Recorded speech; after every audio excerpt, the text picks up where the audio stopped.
This is going to revolutionize how fast I put my books together. Hi everyone, welcome back to Blueprint DIY, where we remake our clothes to be just as unique as us.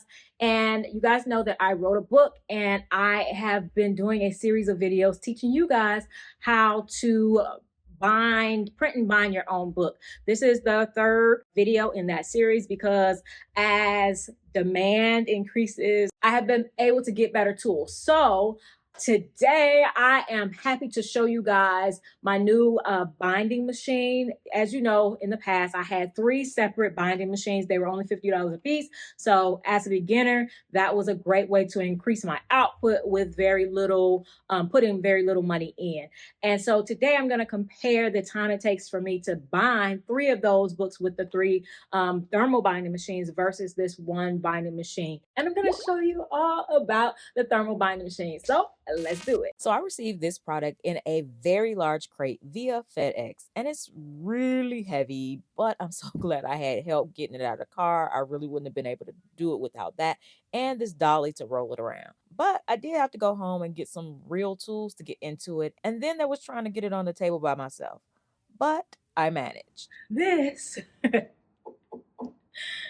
is a bookbinding machine, and it is going to revolutionize how fast I put my books together. Along with this machine comes a toolkit with instructions, a set of hex wrenches, and a screwdriver, the crank, and extra glue beads. So now we are ready to set it up. But I do want to mention that FedEx didn't handle it perfectly because there was damage to the front here, but it didn't mess with the operation. So yeah, I'll just keep going. So the first thing I'm going to do is use the hex wrenches to install the crank. Then I'll screw the guide plate to the front. There is another plate for the back, but the holes and the screws didn't match up, and I just ended up matching one of the holes and installing it. But to this day, I still can't figure out how it's supposed to go since it wasn't in the instructions. Next, we'll plug it up and turn the power button on. It powers right on and it shows you what temperature it's at currently. Set the temp to 155 degrees and wait about 20 minutes for it to reach that temperature. But right out the box, you do have to deactivate the emergency stop button or it will not heat up. I spent an hour thinking something was wrong and it just had the emergency stop set, so you have to deactivate that. Once it reaches the set temperature, it will beep. But you'll have to wait another 10 minutes before all the glue is melted. Once all the glue is melted, you'll clamp your book pages back here, place your book cover here, and push the pages towards the cover and pull the crank towards you. Hold for maybe 1 second, and the book is fully bound and pretty much set. So now let's talk about troubleshooting. All right, so here are a few of my fails. I just was using different covers and plain paper, which I can still write notes in. This one I put in upside down, so no, not to do that again. This one is just off a bit, but it just has plain paper in it. And the glue would not get on the paper. Like these are barely glued. This one is my final, we fixed it. It's glued. Everything is in there well. So I still cut my edges at the end, but it's glued perfectly. Perfectly. So yeah. So now I just needed to figure out, make sure I line it up right. But other than that, we're doing a good job. So let me show you how to do it. For 8.5 by 11, this little piece right here needs to be pushed all the way forward as far as it can go. You're going to go ahead and crease your paper according to whatever width of book you have. And like I said, I played around with this line so it lines up with what this is going to do. You want to open it up, even though it has the creases, open it up. We put it in here. Don't push it too far forward, just lightly. And you want to make sure it lines up with this. Okay. So now we want to, okay. So you want to take these little magnets. It came with 2 little magnets. You take those and place them on top of the paper in order to keep it from moving, from skewing. That's the problem I was having. Then over here, I'll move this forward so you can see. There was a plate there. This plate was right there. I took it off because it was not allowing my paper to get good contact with the glue. It had screws, so I unscrewed it. Now it's working perfectly. So if I wasn't supposed to do that, sorry. I don't feel no way about it because it's working perfectly now. So I'm gonna put this in place. I'm gonna take a set of my paper. We want to make sure that it is as flat as possible on the bottom and flush together. Put it in here. Make sure all the pages are pushed this way. Close it, squeeze it. Then we're gonna move this forward and clamp. We wanna clamp down as hard as we can. That's gonna give our book good adhesion. We're gonna move this piece by opening it up back, move it back, move our magnets, and release. There is a little bead of glue that squeezes out at the top. You can pull that off. And now we have our book. Now this one is not perfectly aligned. Boy, oh boy. All right, still working on it, but it is perfectly glued, just like my other process. So glad we got that worked out.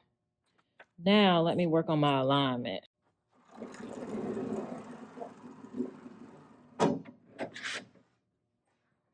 Okay, now I'm not pushing it far forward enough. Before I was pushing it too far forward. Now I'm not pushing it far forward enough. Blech.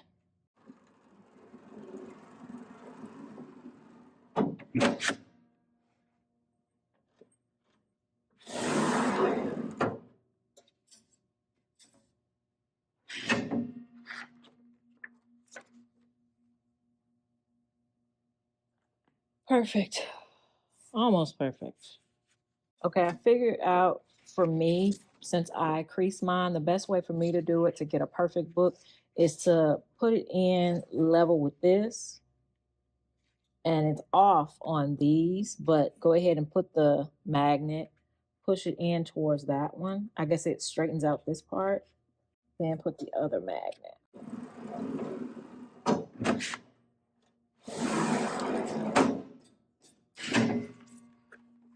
It makes for a more level book.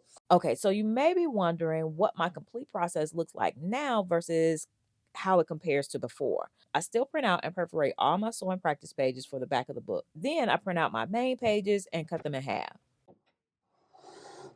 Next, I assemble them into sets and I print out my cover pages and crease those. And even though I thought I wouldn't have to do creasing anymore, I do still do it because it makes my spine super defined at the end. Now, this is where the process has really changed. I used to have to cut the glue binding strips down to size, then place them inside each cover separately, then place the pages inside the cover and put it in the thermal binding machine for 110 seconds, and then let it dry for 3 minutes before I could cut the edge. Now I take my whole set of pages and a whole pile of covers over to the binding machine to bind the books without any drying time needed.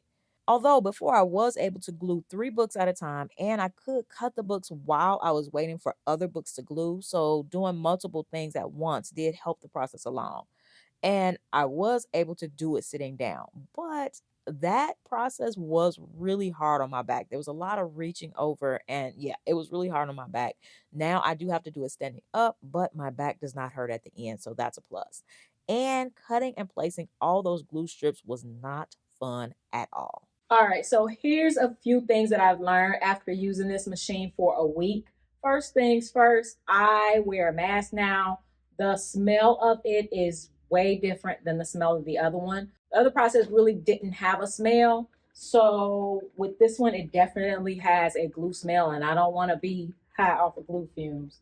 I don't know if it matters or not, but I'm just going to assume so. The next thing is that the glue needs to be filled to the same level as when you got the machine. Otherwise, your books won't be bound as well.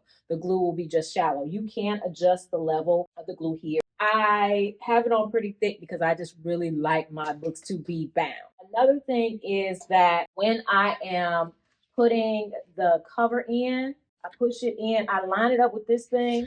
This thing does not look like it's on the line, but that's where it settles at. And so I just work with it. You will most likely have to figure out a process that makes your books come out absolutely perfect, but the predictability of this, not quite there. I'm not quite there yet, but I line it up with this, push it forward, not hard, just lightly. And then I pull the book so that it's flat because I still perforate mine or crease them, and then push this part forward. Then when I put my sheets in, you want to make sure that they are absolutely flat.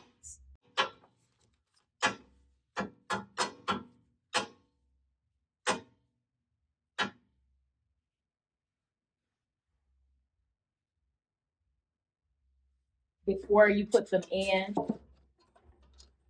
and then you can go ahead and do it. And then when you push this down, you want to push it down pretty hard.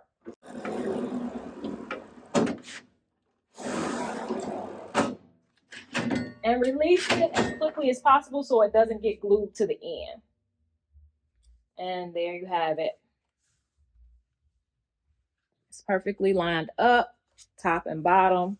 And all I have to do is cut the outside edge. I don't like cutting top and bottom because it crunches. My guillotine paper cutter crunches the sides, the spine. And I like that spine to stay just as crisp as it is right there. So that's how I found how to make a perfect copy, or darn near perfect.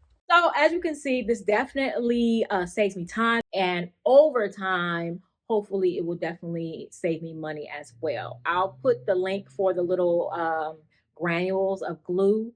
And actually, I feel like I'm having to resupply those quite a bit. So I already have more in my cart to buy to make sure that we can maintain that. But like, we're making more books. So, you know, all right. So I hope you enjoyed this video. Definitely let me know what you want to see next, and I'll see you in the next video. All right. Bye.